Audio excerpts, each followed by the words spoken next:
Yep. Yeah. If things are more fun for the dog is going to want to repeat it.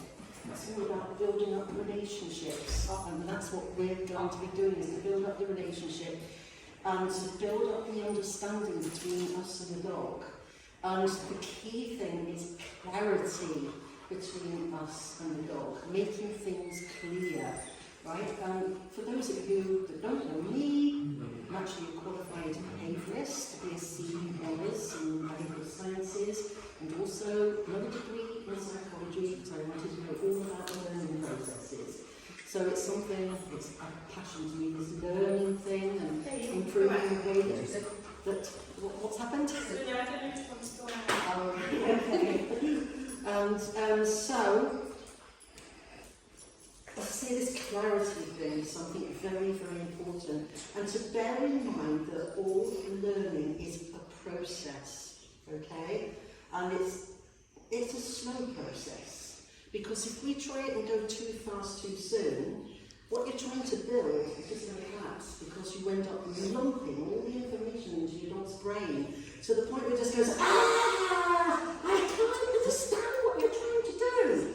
And it just all falls apart, and then the dog ends up going all over the place, and you think, oh God, this is not working. This is not working. So you've got to be aware that we've got to take it at the level of your dog. Your dog might respond differently to my dog. My dog will respond differently to your dog. Your dog will respond differently to her, and Elsa, that's coming in next week, will definitely be responding differently. And they all learn and take on information at their own pace and their own speed, and a lot of that depends on the environment that they're in. So one of the things that I want you to bear in mind is that your dog performs to the best of its ability in the environment where you have taught it. So if the dog is all over the place, like Brecken when he goes to his obedience shows, he's all over the place, isn't he? All over the place to start off with.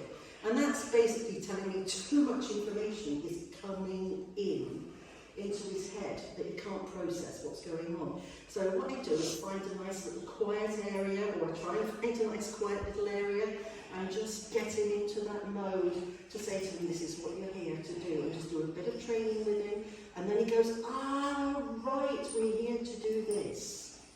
Okay, and then I get the listening and the things that he understands start to come through, so he can only perform in that environment with the level of education that I'm giving him. Okay, so what I'm trying to do is to give you an all-round thought and an all-round feeling of what your dog is thinking and what's going on in its head. And when the dog is going, that's just too much. That is just too much, I can't handle this. And once they've got to that point where I can't handle this, they've lost it. So the best thing to do is, like I do back in those shows, is just to retreat, go somewhere quiet and just do a little bit of work with them. And maybe, if the environment is just too much for them at that point in time, put them away. But the more you sort of do training in those quieter areas, the more likely is, as it goes along, that's going to open up into those busier areas. There's a reason for that, and that's the way that the brain processes the distractions that are going on around them. So what we're going to do is start off at a very, very base level. And one of the things that we want to create and want to bring out is calmness. And if you see that Caddy's, I left her bed at home. I left it on the stairs. I was more thinking, oh my God, it's raining out there. So normally she would be on her bed there, right? So that's why I start to reinforce. And what's one of the biggest reinforcers to the dog? What is one of the biggest reinforcers to the dog? What do you think? Security. Something that reinforces the behaviour that you want to see. Some little goes, yeah, I really like that. That's treat, food. Food, but not for all dogs. Some dogs just very foody. There can be other things. There can be toys. With her, she really is such a good girl. She is such a good girl. She likes the eye contact. She likes being told she's good. So As I say, it depends on the individual dog, what the dog perceives as being valuable. So what we're trying to do is to build value into the behaviours that we want to see. Okay? So we want to see those behaviours. So you've got an end goal where you want to be, yeah? But you can't go from point A, which is basically a blank sheet of paper, to the end of that line of your vision. I want my dog to be that in one step. It's not going to happen, because that's where I say you can get this lumping of information that's going into your dog's brain, and it's just going, I can't do this. I really can't do this. So it literally has to be one step at a time, and one of the things I'm going to ask you to do is to trust the process. Okay? The process might seem daft. As you start off, it might seem very, very daft, but believe you me, that process, one thing, builds into something else. Something else builds into something else. Something else builds then into something else. So we start to develop a picture, okay, and then we put clarity into that picture, so the dog is really understanding what it is that we want them to do in that situation. She went through a phase where as soon as she saw her head collar come out, she would bolt. I'm not coming near you, you've got that thing. You've got that dreadful thing. So what I did was not stand there in the middle of the field showing them this, which is no. I'm not coming to that. So what I actually did was took it right down to a basic step of, what's this? Just at that point, sniffing it, putting a treat through. So just starting at that point, I put there, giving her a treat. Yes! And if you notice, when she gets it right, I'm saying yes, that becomes a marker. And the marker is always followed up by a treat, or with a game, or something that the dog perceives as being valuable. So, yes! So when I say yes, the food is coming out of my pocket. A lot of trainers actually do it like this, showing the food, right? Yes!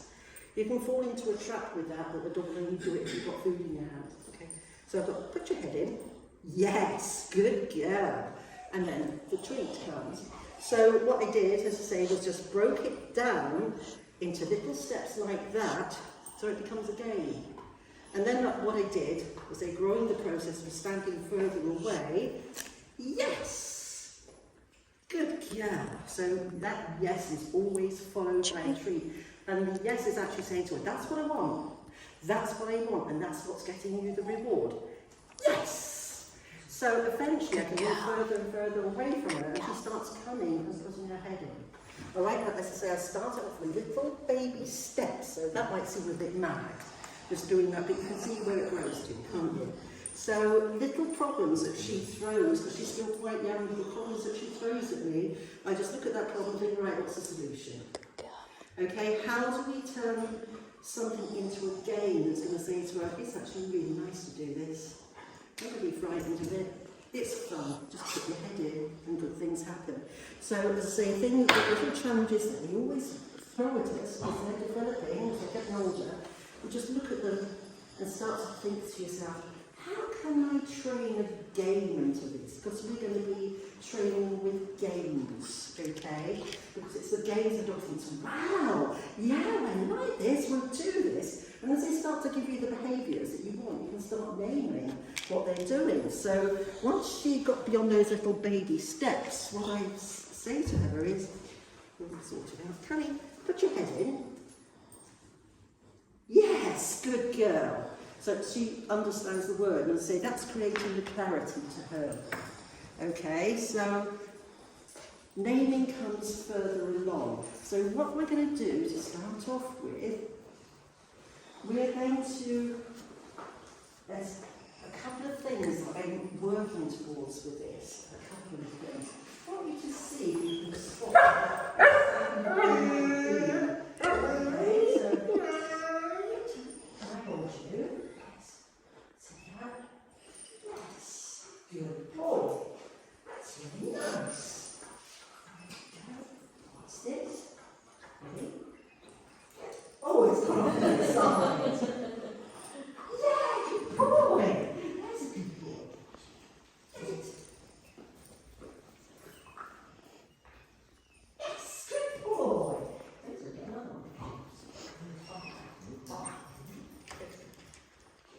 see. So what I'm going to do, I'm just holding this on, well, not beyond you, please for the harness. Yes! Can you see that? I didn't see it. Don't you speak? I don't see that. Oh, you're worried. Give me that. That's just holding.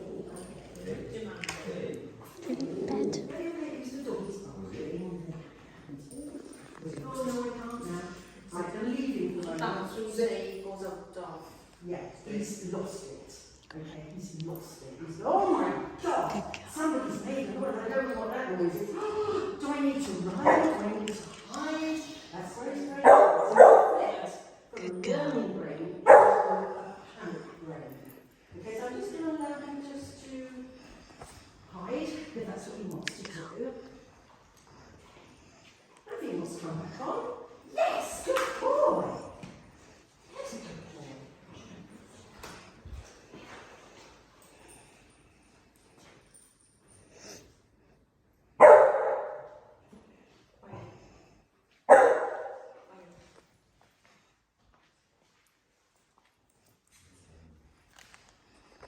Is he going to worry again? Is he going to worry again? It's a little bit, so let's go back to this. Ready? Get it? Yeah, good boy. It's a good boy. Ready? Get it. Yes, good boy. Ready? Get it. Oh, it's good. Might have to make that a little bit wider. Yes, get it. Good boy.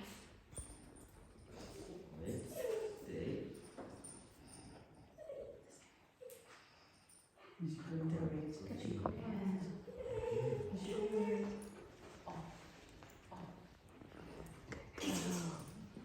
Good boy. Now, one of the things that we want to do, have a think of the home environment where you might want your dog to settle down. Can you have a little think of the sort of thing that you want your dog to maybe lie on the mat? Practical things? What sort of things can you think of at home that you might want your dog on the mat? When you've got visitors? There's no one I can think of. Absolutely, when you're doing the house. Yes, good boy. He's a good boy. He's a good boy. Household chores, especially when you're cooking. Yes, good boy. So I walk in on the mat, so if you notice, every time I'm going on the mat, I'm saying yes. And then I'm following it up with that treat. Alright, I'm just going to give you a little bit of thinking time as to what you're doing. Because there's distractions, and the distractions actually throw what we're trying to teach at this age out of the brain. Okay, but it doesn't get back to never having experiences. So, can you maybe just play little games with her whilst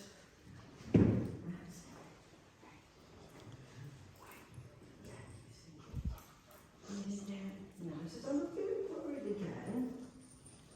So let's go back to this. Yes, good boy.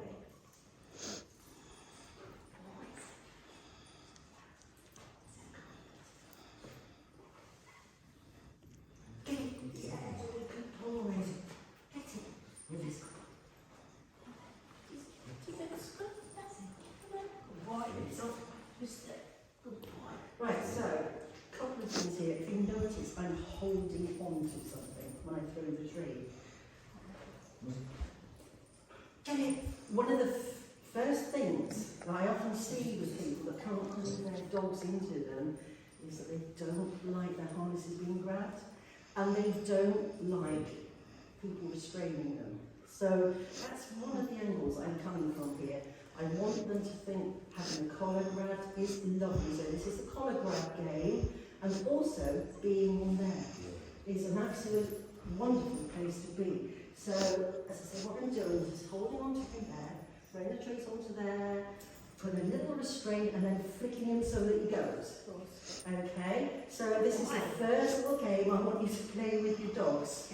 Okay? If they don't want food this evening, no worry, because she's been sick in the car. She might not want food. She's eating it, is she? Yeah. So, if they decide to plonk themselves onto you. Yes, so if you walk on it, I'm just going to drop that food down, okay?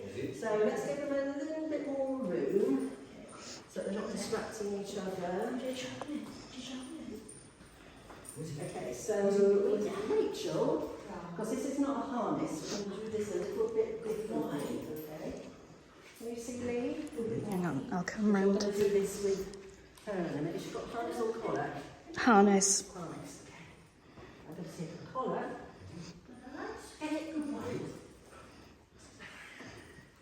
Look where it goes.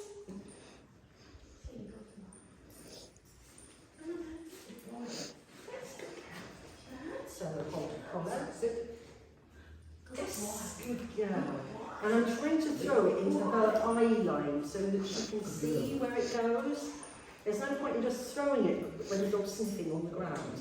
Okay, so I actually want her to be seeing that. Yes, good girl. So holding the collar, throwing the lead, letting her go. All right. So Lee, thank you very much.